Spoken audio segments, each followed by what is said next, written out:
We are Team Space Oddities, and this is our screencast for the beta. I'm Simon. I'm Ryan. And Dimitri.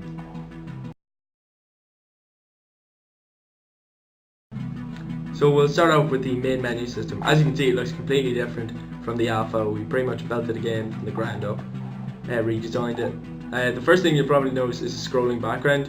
We just added this in because we thought it added a nice dynamic element to the interface, and it really suits the game, like with the spacey, starry background. We've also put in some menu music here. I can't remember if it was in the alpha, but well, we've definitely added it to this one, and I think it suits the theme because it's all spacey. Also, you'll notice there is new graphics for the entire menu system, and the buttons themselves, and the theme is consistent throughout the whole menu system. We've also added sounds for highlighting and selecting items. It's just a sort of a high-pitched beep as you mouse over an item, and once you select it, there's a sort of more bassy or hum when you select it. I think it sort of matches the spacey theme as well. And you'll notice we removed the exit option because we didn't think it was necessary on the start screen. And then in the option screen, we also removed the graphics option because we weren't willing to put in all of the options for the graphics because it negatively affected the gameplay. So we just stuck with the sound and controls, and also in the sound we took out the voice volume method voice volume option because in the end we didn't have any voices in our beta.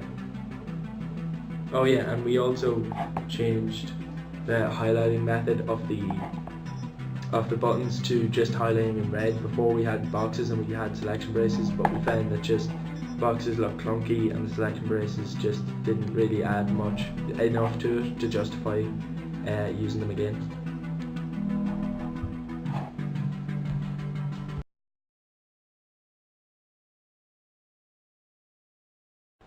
And now we'll move on to the in-game menus and such. When you press start, you'll be presented with this screen, which is just an explanation of who you are, where you are and what you have to do, and just shows you have to collect power cores and get them to the receptacle, and just shows you graphics of those two, so you won't be confused when you see them in game. So yeah, once you're in game, you press escape, you'll enter the pause menu. As you can see, there's not many new options available. The options themselves are exactly the same as in the main menu, as you can see.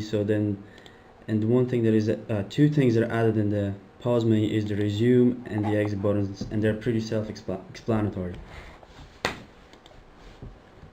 We also added just this help screen. We thought it was a good idea because we've got special abilities in our game, and we thought it would be a good idea to have a screen which just our menus which showed you how to use them. It just each panel it just shows you how to do each ability.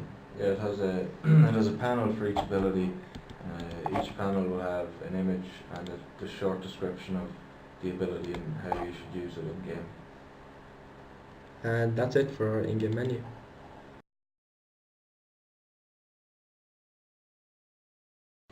So now we'll talk about the in-game HUD. So as you can see, the targeting reticule has stayed the same. It still turns red whenever you get more injured, and the more red it is, the less health you have. The more wide it is, the more health you have. And that little, only the two side crosshair elements, only they turn red. The bottom one is sort of used as an indicator, like if it is the same color as that, then you're doing fine. If it's much redder than that, then you're losing health. As you can see, we still have the 3 targeting reticules to show when you're in aiming mode. And right next to that, you can see the clip ammo. It's that blue box with the bullets in it. It's pretty much just to show you how many bullets are in your clip, and the clip ammo is separate from the total ammo that you have. So you have 6 bullets in your clip, and if you fire one, you can see it fades out the ones that you've just shot. And then if I reload takes about 3 seconds. It should, your ammo in your clip goes straight back to full. And it also, you can notice it's slightly transparent, and then if you aim, it becomes fully opaque. So we changed the position of where the ammo box, or where the ammo is displayed. I think for the alpha it was in the top left, it was just a number. Now the ammo is in the bottom left, and it's displayed as a number, but we have the image of an ammo box behind it, so it's sort of a clear indicator that, okay, this is a box of ammo and this is how much you have left.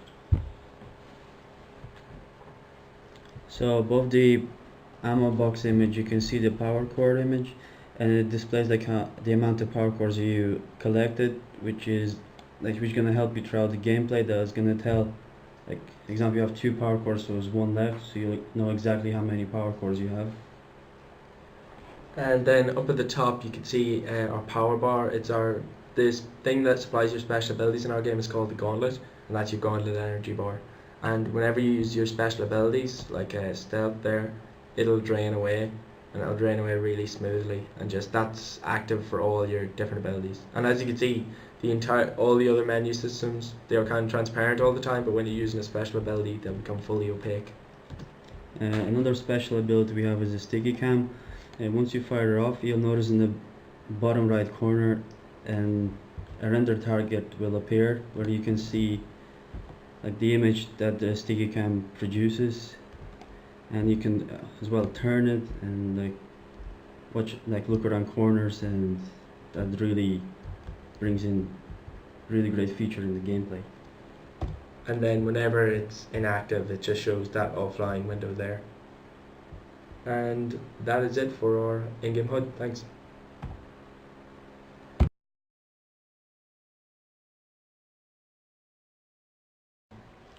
Yeah, we were pretty happy overall with how the beta interface turned out. The HUD blended really nicely with the gameplay and displayed everything that the player needs to know, all the critical information, like how much ammo he had left and how much was in his clip and all that, his energy and all that. I think the menus, they suited the game very well, and they were nice and smooth, especially with the scrolling background. I think really added a lot to it. We kept a nice, clear and consistent theme across all the menus. The menu system itself and the HUD as well, we all thought was a massive improvement over the alpha, because the alpha we were stuck in trying to get the gameplay up and running, so we got a bit sidetracked with that and didn't get enough time to put enough effort into the interface. And the only downfall that of course we had was, like, in the given time frame we had no time to implement a 3D menu, but if we had the chance it would greatly improve the HUD and the menu system itself, because that would be like a massive improvement to like everything we have in the game. Yeah, and that's pretty much everything. Thanks.